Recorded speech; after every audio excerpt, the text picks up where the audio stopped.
Well, it's official. I've seen a few Kremlins in the wild being driven by players who were not community contributors. So now in March of 2026, at least some people are beginning to complete the Kremlin marathon and acquire the legendary tier Soviet battleship. Those people are just in time for one of two balance changes that Wargaming implemented in the March 2026 patch. One of the balance changes was a slight buff to Kremlin in one crucial aspect. When I first covered this ship and first played it, it suffered from a terrible torpedo damage reduction of 28%, which of course is awfully low.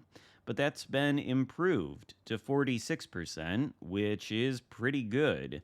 46% is going to mean that torpedoes do a lot less damage to this ship than they used to. And that helps because Kremlin is the type of ship that you really do need to get into close range in order to make it work correctly.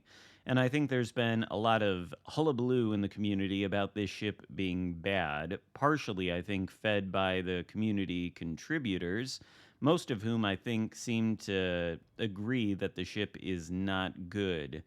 I don't know if I agree with that general consensus or not. It's certainly not good in some battles, and you've probably seen some of those battles if you've watched my streams recently, or watched the streams of any of my fellow CCs. A lot of us did have some struggles with the Kremlin, but there are times when it performs the way it's supposed to.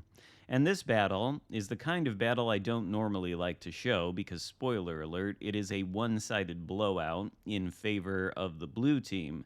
But the Kremlin here is part of the reason that this game turns into such a blowout because this is perhaps the most efficient battle I have had in the Kremlin since it was put into my port. And that's basically why I wanted to show it to you. Also, we get hit by a lot of Louisiana torpedoes, and while they do some nice damage to us, it's not as catastrophic as it would have been pre-torpedo damage reduction buff. And of course, torpedoes, HE spam from cruisers, and the proliferation of plane-based armaments, whether they come from Dutch cruisers, hybrid battleship carriers, or aircraft carriers themselves. All of these things are impediments to pushing, especially at higher tiers. And Kremlin needs to figure out a way to deal with all that stuff so it can get into close range, use its Soviet dispersion gimmick, and then use its tanky armor scheme to brawl with other ships. That's what we're going to try to do here. And our first target is the Michelangelo. We come around the island here. Islands are, of course, good tools for pushing in to block your approach. Michelangelo is surprised, and we hit him for 3 citadels, which maybe is not the most impressive thing in the world. Michelangelo is a very citadelable cruiser. I don't think that's a real verb, I just made it up. But, you know, he is well on his way back to port, trying to see if we can get shots on the San Luis out there. We can't, but don't worry, we'll meet him a little bit later. Louisiana torpedoes come in and hit us for 3,900 damage each. That'll be thanks to the buffed torpedo damage reduction. Louisiana torpedoes normally do up to 7,600 maximum damage. I don't know that they ever quite reach that point, although we will take one torpedo a little later on that hits us in the bow and does the maximum damage. But prior to the torpedo damage reduction buff, each of those torpedoes probably would have done around 5,000, maybe even closer to 6,000 damage, which would have been a bit more catastrophic. As it stands, they did break our engine, and they took, I think, more than 25,000 damage off of us. That might have been in part due to damage from other sources. I'm not 100% sure, but in any case, we're ready to go, and we're going to be able to push this flank. We know the enemy destroyer is on the other side of the map, along with all of the other battleships, aside from this Rhode Island and the Louisiana hiding behind the mountains. So there's really nothing here that's going to present a serious threat to our push, and we're so far out on the flank that we only have to worry about the ships that are on the flank. There's also nothing in the center that can access our broadside if we continue to push up. So if any push is going to be safe and efficient for Kremlin, it's the push in this scenario right here. Rhode Island finds himself bow into us. This is not a defensive posture he's taking. He has no ability to bow tank. And really, this is his demise. We're able to citadel him right through the front by overmatching the bow armor. And there's our second kill. And 100,000 damage done, or nearly enough, in the span of about 5 minutes. But that damage is going to increase. San Luis out here in the center of the map, broadside to our position as we push in.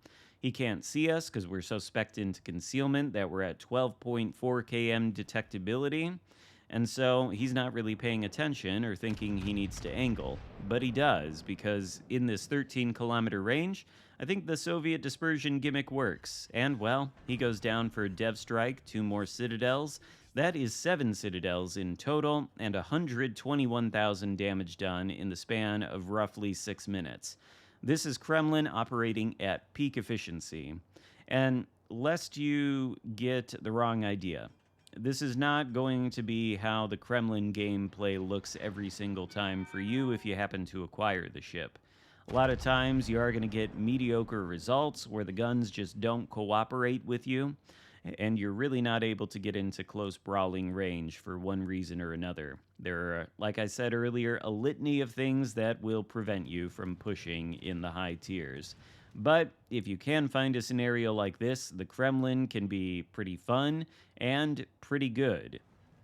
So we take the cap. We wanted to make sure we got it before we pursue the Louisiana, just to buff our XP and credit earnings. Not that you earn a lot at Legendary tier, but it's certainly preferable to losing money. Where did Louisiana go, though? He's still hiding behind these islands. I don't know what he really hopes to accomplish there, considering he's got no spotting now that San Luis has been eliminated. And it looks like the majority of the blue team should be able to push into that alpha flank and deal with the enemies over there. I think it's like 6 ships on the blue team versus about 3 on the reds, so they've got a distinct advantage. Maybe 4 on the reds. I think Louisiana is the only red ship that isn't over on that side of the map. We expect him to be coming around this rock here, given his last known position. He was reversing in that direction, but remarkably, he is the type of battleship that's actually going to go forward. He's giving us broadside, but I don't think we can hit his citadel. Still, we can do 14,000 damage into that broadside, and we'll just have to continue on our present course here, take ourselves around the island temporarily, and then turn to port as we round the rock here to keep ourselves angled against the Louisiana's guns, and also get our guns on target. He's beginning to kite away, but it's going to be too little too late.